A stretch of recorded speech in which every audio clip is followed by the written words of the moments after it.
Bab 6, Struktur dan Sistematika Karya Ilmiah. A. Capaian pembelajaran. Setelah mempelajari bab 6 ini, mahasiswa diharapkan mampu 1. Menjelaskan pengertian dan fungsi kutipan dalam karya ilmiah. 2. Membedakan jenis-jenis kutipan dan cara penulisannya. 3. Menyusun daftar pustaka sesuai dengan kaidah penulisan akademik. 4. Menerapkan sistem kutipan dan daftar pustaka dalam penulisan karya ilmiah. B. Teori. Kutipan dalam karya ilmiah. Kutipan merupakan elemen penting dalam penulisan karya ilmiah karena berfungsi sebagai dasar pijakan ilmiah dari argumen atau pernyataan yang disampaikan oleh penulis. Secara umum, kutipan adalah pengambilan kalimat, gagasan, pendapat, atau data dari sumber lain yang dianggap relevan dan mendukung pembahasan dalam suatu karya tulis. Penggunaan kutipan dalam karya ilmiah memiliki 3 tujuan utama. Menunjukkan landasan teori atau referensi ilmiah yang dijadikan acuan dalam membangun argumen. Memperkuat pernyataan dengan merujuk pada ahli, peneliti, atau lembaga resmi yang berwenang. Menghindari plagiarisme, yaitu tindakan tidak etis dalam dunia akademik yang terjadi ketika ide atau tulisan orang lain digunakan tanpa memberikan pengakuan yang layak. Jenis-jenis kutipan. Kutipan dalam karya ilmiah dibedakan menjadi 2 jenis utama. 1. Kutipan langsung. Kutipan langsung adalah pengambilan secara verbatim atau persis seperti aslinya dari sumber yang dirujuk, termasuk tanda baca dan ejaannya. Karakteristik. Diberi tanda kutip jika pendek kurang dari 40 kata. Jika lebih dari 40 kata, ditulis sebagai blok kutipan indented. Diikuti oleh nama penulis, tahun, dan nomor halaman. Contoh, menurut Kraft 2004/5, bahasa adalah alat komunikasi antar anggota masyarakat berupa simbol bunyi yang dihasilkan oleh alat ucap manusia. Petik 2. Kutipan tidak langsung parafrasa. Kutipan tidak langsung adalah penyampaian kembali gagasan dari sumber lain dengan menggunakan kata-kata sendiri, tanpa mengubah makna aslinya. Karakteristik. Tidak menggunakan tanda kutip. Lebih fleksibel dan umum digunakan. Tetap mencantumkan sumber, nama penulis dan tahun. Contoh, bahasa merupakan alat komunikasi sosial yang dibentuk dari simbol-simbol bunyi dan digunakan oleh masyarakat. Kraft 2004. Gaya penulisan kutipan citation styles. Berbagai sistem penulisan kutipan telah dikembangkan, dan masing-masing memiliki aturan yang berbeda dalam menyusun kutipan di dalam teks dan daftar pustaka. Beberapa gaya kutipan yang umum digunakan. APA Style American Psychological Association umum digunakan di bidang ilmu sosial, pendidikan, dan psikologi. MLA Style Modern Language Association sering digunakan di bidang bahasa, sastra, dan humaniora. Chicago Style digunakan dalam bidang sejarah, ekonomi, dan filsafat. Di Indonesia, terutama dalam penulisan karya ilmiah di perguruan tinggi, APA Style adalah yang paling banyak dianjurkan karena kesederhanaannya dalam format dan konsistensinya dalam referensi. Format penulisan daftar pustaka dalam APA Style. Buku, nama belakang, inisial, tahun, judul buku cetak miring, kota, penerbit. Contoh, Kraft, G. 2004. Komposisi, sebuah pengantar kemahiran bahasa. Jakarta, Gramedia. Artikel jurnal, nama belakang, inisial, tahun, judul artikel, nama jurnal, volume, nomor, halaman. Contoh, Suryanto, E. 2021. Analisis perubahan iklim terhadap produksi padi. Jurnal Agrikultura Tropika, 92-115-128. Sumber dari internet, nama belakang, inisial, tahun, judul halaman, nama situs, URL. Contoh, Badan Pusat Statistik 2023. Produksi Tanaman Pangan 2022. BPS. Go. It. https://www. BPS. Go. It. Catatan etika. Kutipan harus digunakan secara proporsional, artinya tidak terlalu banyak sehingga mengurangi orisinalitas tulisan.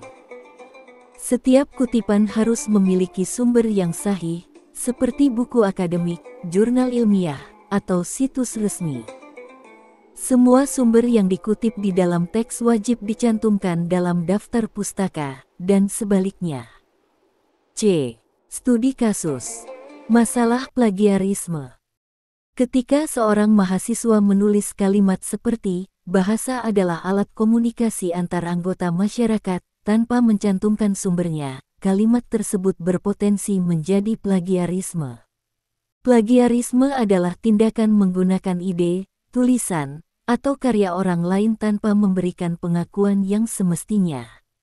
Meskipun kalimat tersebut mungkin merupakan sebuah definisi umum, dalam konteks penulisan ilmiah, tetap diperlukan pengakuan terhadap sumber aslinya jika ide atau konsep tersebut diambil dari suatu buku atau penelitian. Mengapa ini masalah? Tanpa mencantumkan sumber, pembaca tidak dapat mengetahui asal-usul informasi tersebut dan berpotensi salah mengira bahwa ide tersebut adalah hasil pemikiran penulis sendiri. Kegagalan dalam memberikan atribusi yang tepat juga melanggar kode etik akademik dan bisa berujung pada masalah serius seperti sanksi akademik. Perbaikan kutipan. 1. Kutipan langsung.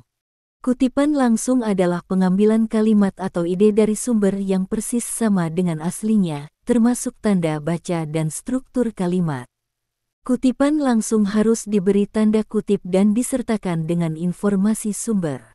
Contoh perbaikan, bahasa adalah alat komunikasi antar anggota masyarakat. Graf, 2004:5. Penulisan kutipan langsung ini mengikuti aturan standar, di mana sumber kutipan, yaitu Graf 2004 dicantumkan bersama dengan nomor halaman 5.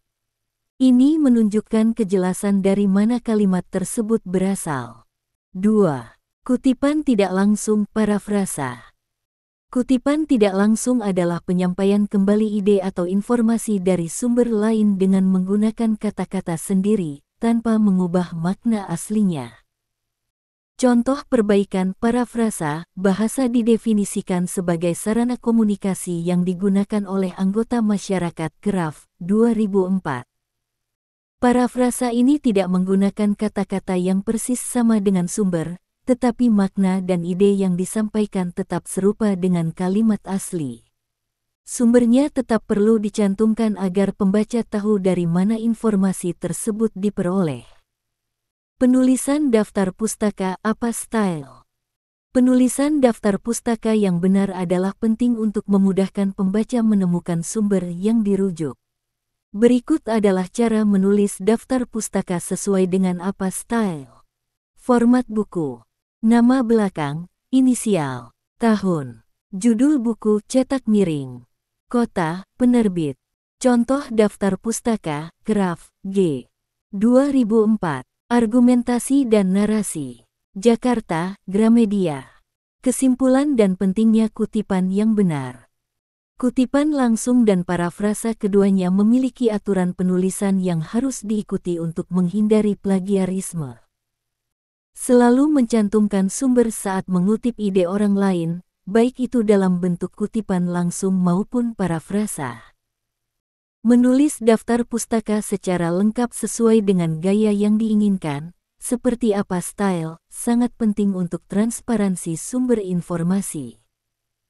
Dengan mengikuti aturan kutipan dan penulisan yang tepat, mahasiswa tidak hanya menghindari plagiarisme, tetapi juga meningkatkan kualitas dan kredibilitas karya ilmiahnya. D. Dalil. 1. Qs. An-Nahl, 116 larangan berbicara dusta tentang hukum Allah. Ayat ini dengan jelas melarang umat Islam untuk mengatakan sesuatu yang tidak benar tentang apa yang dihalalkan dan diharamkan oleh Allah. Dalam konteks keilmuan dan etika akademik, ini juga berhubungan erat dengan kejujuran intelektual dan kebenaran dalam menyampaikan informasi. Pernyataan yang tidak sesuai dengan kenyataan atau mengada-ada, seperti mengatakan sesuatu halal atau haram tanpa dasar yang jelas, sangat dilarang dalam Islam, karena hal ini bisa menyesatkan umat dan mengarah pada kemungkaran.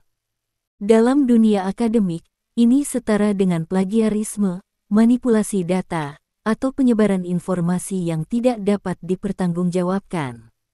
Kejujuran intelektual adalah prinsip yang harus dijunjung tinggi, baik dalam penulisan karya ilmiah, riset, maupun dalam kehidupan sehari-hari. Relevansi dalam penulisan ilmiah. Karya ilmiah harus disusun dengan kejujuran dan integritas, tanpa menyajikan informasi yang salah atau tanpa dasar yang jelas. Penyebaran informasi yang tidak benar dalam dunia akademik, seperti menyebarkan data palsu atau hasil penelitian yang dimanipulasi, bertentangan dengan prinsip-prinsip ilmiah dan etika akademik. 2. Hadis Rasulullah SAW, larangan menipu. Hadis ini menegaskan bahwa menipu atau berbuat curang dalam bentuk apapun, baik dalam urusan agama maupun kehidupan sehari-hari, tidak hanya dianggap sebagai tindakan yang tidak etis, tetapi juga termasuk dalam perilaku yang sangat tercela dalam pandangan Islam. Barang siapa menipu kami, maka ia bukan golongan kami. Hadis ini menunjukkan bahwa tindakan menipu adalah perilaku yang sangat bertentangan dengan prinsip dasar Islam, dan bahkan bisa menjauhkan seseorang dari kelompok Muslim yang sebenarnya. Relevansi dalam penulisan ilmiah. Dalam konteks akademik, menyampaikan data yang salah, memanipulasi hasil penelitian, atau mencuri karya orang lain, plagiarisme, dianggap sebagai bentuk penipuan intelektual. Mahasiswa dan peneliti dituntut untuk mematuhi etika ilmiah, yang mencakup tidak melakukan penipuan akademik, seperti memalsukan data atau klaim yang tidak berdasar. Kredibilitas dalam dunia ilmiah dibangun di atas dasar kejujuran dan integritas. Penipuan dalam dunia akademik tidak hanya merugikan individu, tetapi juga merusak reputasi institusi dan ilmu pengetahuan itu sendiri. Kesimpulan. Baik dalam konteks agama maupun akademik, kedua referensi ini menekankan pentingnya kejujuran, keabsahan informasi, dan integritas dalam setiap aspek kehidupan. Dalam dunia akademik, hal ini tercermin dalam kejujuran dalam penelitian dan penulisan, menghindari pemalsuan data, plagiarisme, dan manipulasi fakta. Kewajiban untuk merujuk dan mengutip sumber secara benar, agar tidak ada yang mengklaim sesuatu yang bukan miliknya, serta menghindari penyebaran informasi yang salah. Kepatuhan terhadap etika akademik, menjaga reputasi pribadi, lembaga, dan kemajuan ilmu pengetahuan secara keseluruhan. Rangkuman. Penulisan kutipan dan daftar pustaka adalah aspek penting dalam penulisan karya ilmiah karena berkaitan langsung dengan kredibilitas, kejujuran, dan integritas penulis. Kutipan yang tepat menunjukkan bahwa penulis mengakui sumber gagasan atau data yang digunakan, sedangkan daftar pustaka mencatat semua referensi yang digunakan dalam karya ilmiah tersebut agar pembaca dapat mengecek dan memverifikasi informasi yang disampaikan. 1. Jenis kutipan. Kutipan dalam karya ilmiah biasanya dibedakan menjadi dua jenis utama. A. Kutipan langsung, direct quote. Kutipan langsung adalah pengambilan informasi dari sumber yang tepat, dengan menggunakan kata-kata persis sebagaimana tertulis dalam sumber asli. Biasanya, kutipan langsung diberi tanda kutip ganda, dan diikuti dengan referensi yang mencantumkan halaman spesifik dari sumber tersebut.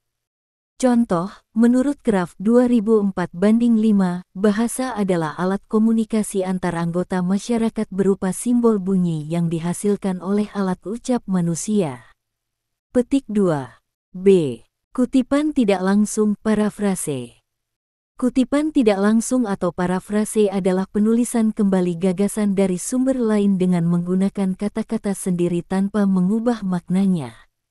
Parafrasa sering digunakan untuk menyederhanakan atau merangkum gagasan yang lebih panjang atau kompleks. Contoh, bahasa dipandang sebagai sarana komunikasi yang digunakan oleh anggota masyarakat melalui simbol bunyi yang dihasilkan oleh alat ucap manusia Kraft, 2004. Penting untuk selalu mencantumkan sumber yang jelas, baik dalam kutipan langsung maupun tidak langsung, agar pembaca dapat mengakses sumber asli jika diperlukan. 2. Sistem APA Style. Di Indonesia, APA Style American Psychological Association adalah sistem yang sering digunakan dalam penulisan karya ilmiah, terutama dalam bidang ilmu sosial dan psikologi. APA Style memberikan aturan yang jelas mengenai cara menyusun kutipan dalam teks, penulisan daftar pustaka, serta cara merujuk berbagai jenis sumber, seperti buku, artikel jurnal, dan sumber daring. Contoh penulisan kutipan dengan APA Style. Kutipan langsung, bahasa adalah alat komunikasi antar anggota masyarakat berupa simbol bunyi yang dihasilkan oleh alat ucap manusia, Kraft, 2004, p. 5. Kutipan tidak langsung, bahasa adalah sarana komunikasi yang menggunakan simbol bunyi yang dihasilkan oleh alat ucap manusia, Kraft, 2004. 3. Penulisan daftar pustaka dalam APA Style. Penulisan daftar pustaka adalah langkah penting yang mencerminkan kredibilitas karya ilmiah. Daftar pustaka harus mencakup semua sumber yang digunakan dalam penulisan, disusun berdasarkan urutan abjad, dan mengikuti format yang konsisten sesuai dengan gaya kutipan yang digunakan. Contoh penulisan daftar pustaka APA Style. Buku, Kraft, G. 2004. Argumentasi dan narasi. Jakarta, Gramedia. Artikel jurnal, Suryanto, E. 2021. Analisis perubahan iklim terhadap produksi padi. Jurnal Agrikultura Tropika, 92-115-128. Sumber daring, Badan Pusat Statistik. 2023. Produksi Tanaman Pangan 2022. BPS. Go. It. https://www. BPS. Go. It. 4. Kejujuran ilmiah dan integritas akademik. Penulisan kutipan dan daftar pustaka yang benar adalah bagian dari integritas akademik. Dengan mencantumkan sumber yang digunakan secara tepat, mahasiswa menunjukkan kejujuran ilmiah dan menghindari plagiarisme, yaitu penggunaan ide atau karya orang lain tanpa memberikan pengakuan yang layak. Menjaga kejujuran ilmiah dalam dunia akademik, setiap hasil penelitian atau gagasan yang dikemukakan harus didasarkan pada fakta dan sumber yang sah. Penulis harus selalu menyatakan dengan jelas dari mana informasi tersebut diperoleh. Menghormati hak kekayaan intelektual, memberikan penghargaan yang tepat kepada orang yang telah menghasilkan karya atau penelitian tertentu adalah bentuk etika dan adab dalam mencari ilmu. Menghindari plagiarisme, jika kutipan atau ide yang disampaikan tidak dicantumkan sumbernya, maka itu bisa dianggap sebagai plagiarisme dan merusak reputasi penulis, bahkan dapat menyebabkan sanksi akademik. F. Latihan soal. 1.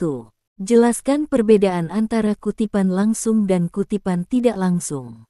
2. Tulis ulang kutipan berikut dalam format APA Style. Kutipan langsung, bahasa adalah alat komunikasi antar anggota masyarakat. Kraft halaman 5 tahun 2004.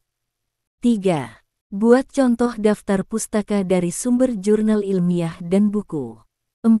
Sebutkan satu ayat atau hadis yang mengajarkan kejujuran dalam menyampaikan ilmu, dan jelaskan maknanya dalam konteks kutipan.